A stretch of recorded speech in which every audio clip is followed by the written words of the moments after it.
Game 6 of the NBA Finals, which I didn't see it going that way. I don't know about Nope. you. Nah, man. I mean, I don't know. But as I was listening to the broadcast, Mike Breen and Jefferson brought it up. They were like, OKC's kind of done this a couple of times this postseason where it's just like, you think it's their time to just put the foot down and be like, all right, enough of this. And then they just throw up an absolute stinker of a game, but then they come right back and it's like they're unfazed. So, uh, they did it against the T Wolves, who was also a hot team, came back, won that series, obviously. But dude, I mean, we were talking in the group chat about it, and I just thought Indiana from jump in that game just looked like a completely different team. And mostly, honestly, on the defensive side of the ball, and then they were getting out running. And I think really what was most surprising to me is I did not expect Hallie with all the uproar about how bad his calf was and that calf strain. I didn't, when he was in there, I just figured he'd be like a placeholder, somebody get in there, take his threes. But dude, he was playing. It didn't seem like it affected him at all. He was getting up and down, running the court, getting down the post, getting his shot. Obviously hitting threes and hitting some clutch shots and playing good defense. So I don't know, man. Apparently it wasn't that bad. Either that or whatever they put on that calf before the game was like some kind of miracle. So yeah, I saw something. It was like oh my goodness, it was like Halliburton's deal with the devil, and R.I.P. It was like the owner of the Colts passed away, Oh, yeah. uh, and then oh my goodness, why can I not think of the Colts quarterback's name? Young dude, he was Richardson? a rookie last year. Yeah, Richardson got hurt, Richardson? I Yeah. guess, and yeah, and then Caitlin Clark got hurt, and then somehow Tyrese Halliburton just comes back immediately from his calf injury. You're like, I hope that deal with the devil was worth it, Hallie. It was like the day, I think it was either the day Ursay was announced that he passed away, was that shot. His toe was on the line, but bounces off the back of the rim, and it's like, Yeah, oh, Jim dropped it in from heaven. yeah, But yeah, it's been a wild ride from Indiana for sure. And they did. oh You're yeah, right. They were a different team. OKC looked like they were sleepwalking. The first, I would say 10 possessions total in the game, back and forth yeah, between Indy and OKC. I think it was yeah. 10-2, maybe 12-2. Uh, Mm-hmm. Nothing Indiana did, like nothing was dropping. They just couldn't make Right. us. And you're like, man, this is gonna be ugly. Here Like we go. OKC's gonna Yeah, dog walk this team at yeah, home. Um, and then they went on a run. Next thing you know, it's 15-12, and they never looked back. yeah, Um, it it surprised me that they end up just crushing like that. Not surprised that they won. yeah. They have kind of stood up and back against the wall, or they've come and gotten wins that you didn't expect them to the whole time. And now it's Game 7, right? And it's like Yeah. anything can happen. Um, they have they have played well in those situations so far. Hmm. Yeah. I mean, dude, I'm kind of, I said last week, and you agreed with me. I don't see them going into OKC and winning a game 7. But like, if ever there was a team that just in recent past that just felt like it was like destiny, I think the Pacers fit that mold. Like all of the crap they've gone through, the miraculous shots that they've been hitting, I think Halliburton's obviously on a mission right now to just absolutely give the middle finger to everybody that voted for him as the most overrated player in the NBA. Yeah, He's like, all yeah, right, hold this. And if that man wins this championship, he is going to be insufferable for, and for he should the be, next year. And and he rightly should and be. rightly so. And rightly so. I'm Yeah. not trying to knock him for that. I would be so annoying to everyone if they go into OKC and win a game 7, which is like not out of the realm of possibility now, man. I don't know. I don't know. You can have. We'll get in predictions, and I'll have my take on Game 7, but you just have one dude that can go off. Whether it's Halliburton, it's Pascal Siakam, somebody else steps up. Miles Turner's a veteran on that team who can have a big game. But yeah, it is going to be a ruckus environment. OKC arguably has the best home court advantage in the league for the way Yeah. they do things and pack it out, and the way that fan base is. But the the whole of the Pacers uh, played well and they stepped up. Just they had the whole this whole postseason. Like you said, Halliburton's going to be unstoppable if they somehow pull off the upset. I mean, the whole team has been playing like a chip on their shoulder or chip on their shoulder. They started off the NBA playoffs like you couldn't even find them on TV. They weren't on TNT. They weren't on the main broadcast. Nope. They were on True TV, like a TNT affiliate. So Yep. not even the league thought like they were important enough to put in prime time. They just kept winning ball games and upsetting teams. And you know, every single series so far, it's been a clean sweep of they're going to go and play Cleveland or Boston. They're going to lose. Cleveland. They're going to lose. New York. They're going to lose.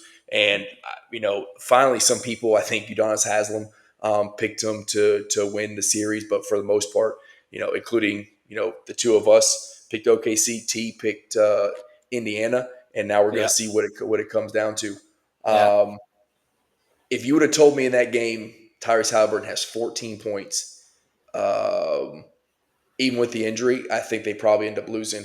I don't see Obi Toppin going for 20, right? Like everybody, TJ goes off.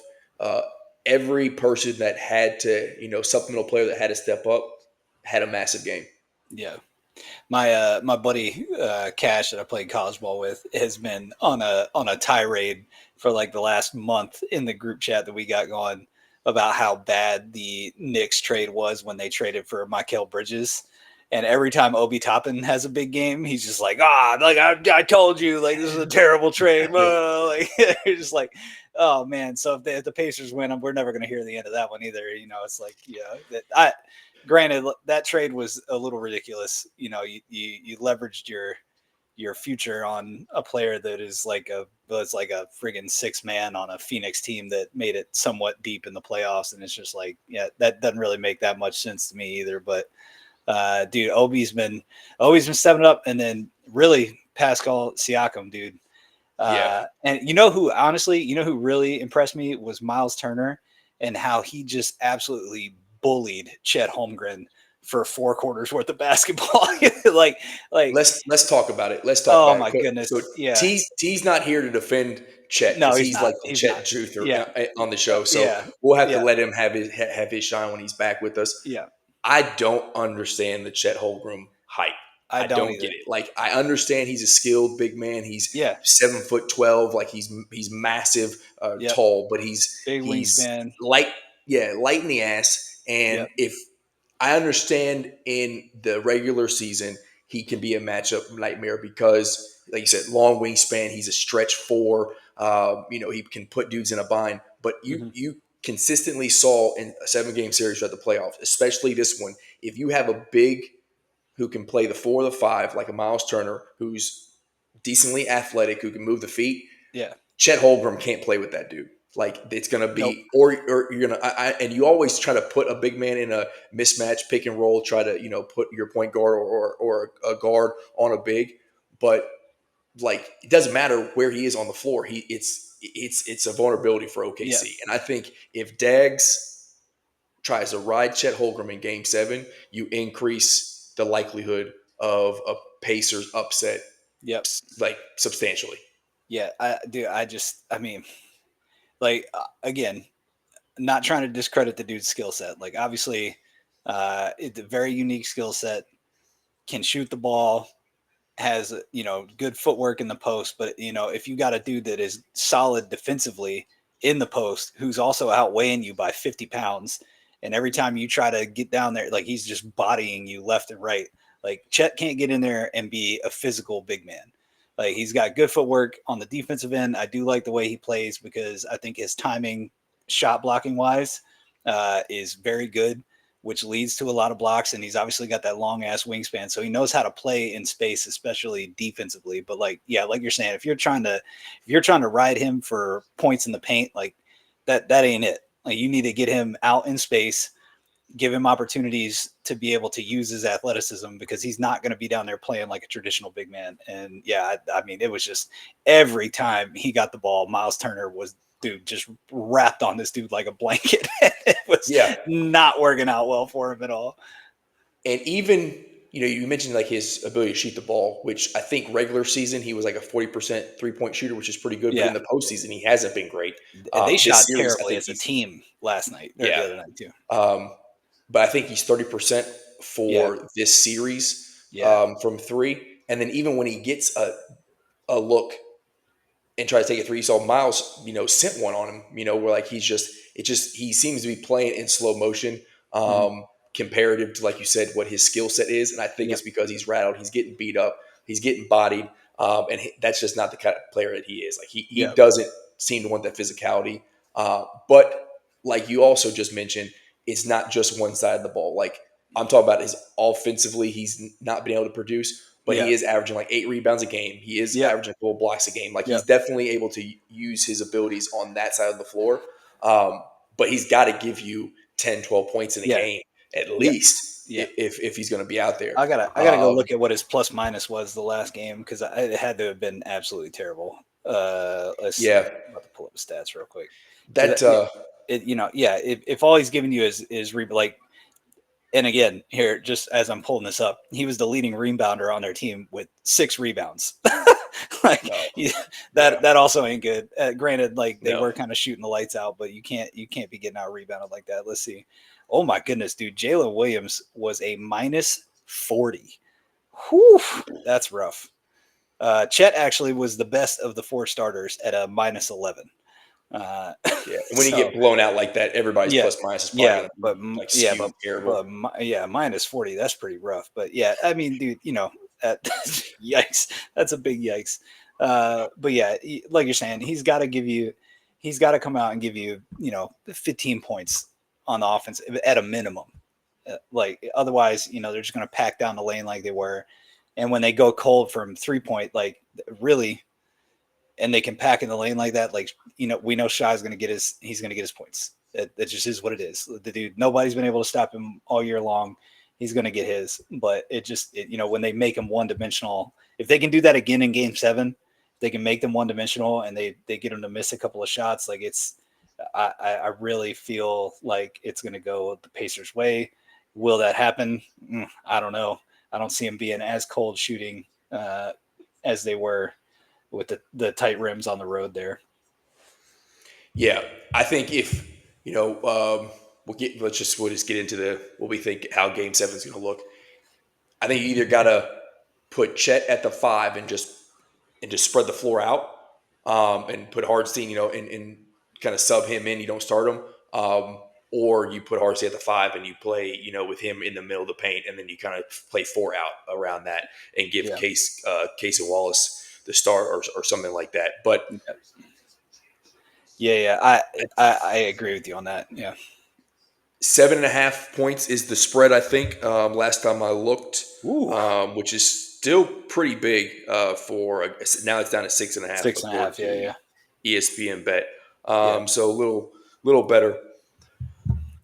I could see this being a tight game.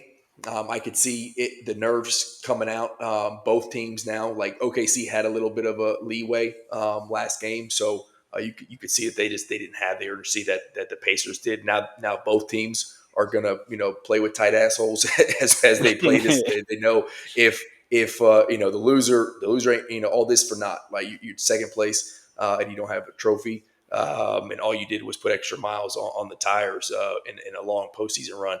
Um, I don't see the Pacers role players doing what they did at home. Like, I'm sorry, Obi has extended his game. His 3-point shot is there. He's an athletic freak, and yes, he can get 20. I don't see him getting 20 on the road. I don't see, some of the like TJ. TJ's great. He could definitely pop off. I don't know he's Mhm. going to be your second leading scorer and go off like he did. I Yeah. also don't think OKC's like Lou Dort, you talk about Williams, Shea, these guys at home are going Yeah. to step up. And then I think your supplemental players like Isaiah Joe, Wiggins, some of those guys have big games. And that's going to be the difference. Yeah. I wouldn't be surprised if this is a 15 plus point game in Game 7. I hope it's not. I hope it's a competitive game. But the way history has said with this OKC team is they don't lose back-to-back games ever in like over a year. Yeah. And when they do lose a game, they come back and smack the team in the mouth the Hmm. following game. Yeah. I could see this one being a 15-point game. They easily cover the 7-point spread. What are you thinking about it? Dude, I think it's gonna hinge a lot on if Tyrese is actually healthy. Because yeah, I mean he's not. You're not going to win another game with him going out there and giving you 14. And I know like they were able to manage his minutes. He only played 23 minutes. Uh, Obviously they were nursing it, trying to feel it out, see how it was going to be. And I definitely don't think they go out and win a game if Obi Toppin is their leading scorer. I think it's going to take a special night from Siakam and Halliburton in order to get it done for them. But I think, yeah, dude, I don't know, man. I just have a hard time picking against the Thunder at home. And I definitely agree with you. I think their role players are going to play better than they did on the road. And I think overall, as a team, while Pacers may be more of a team, I guess this is going to come out sounding kind of weird. I think they're more of a like a legitimate team, whereas Oklahoma City obviously has more star power. But I think the one thing that Oklahoma City does do well, especially at home, is play defense as a team. So I think it'll be tight early, but I think their defense, their athleticism, ultimately is going to be what's going to win them this game. And I think, they're going to get into probably like, I'll give them probably till like midway through the third quarter. I can see OKC going on a run. That crowd gets into it. And then, I think the Stars take over, man. I don't see them dropping game 7 at home. And I think I'm with you. I think OKC covers that spread to get the win. Now we both could be on here next week looking real stupid because because the Pacers obviously have been making us look stupid all playoff long.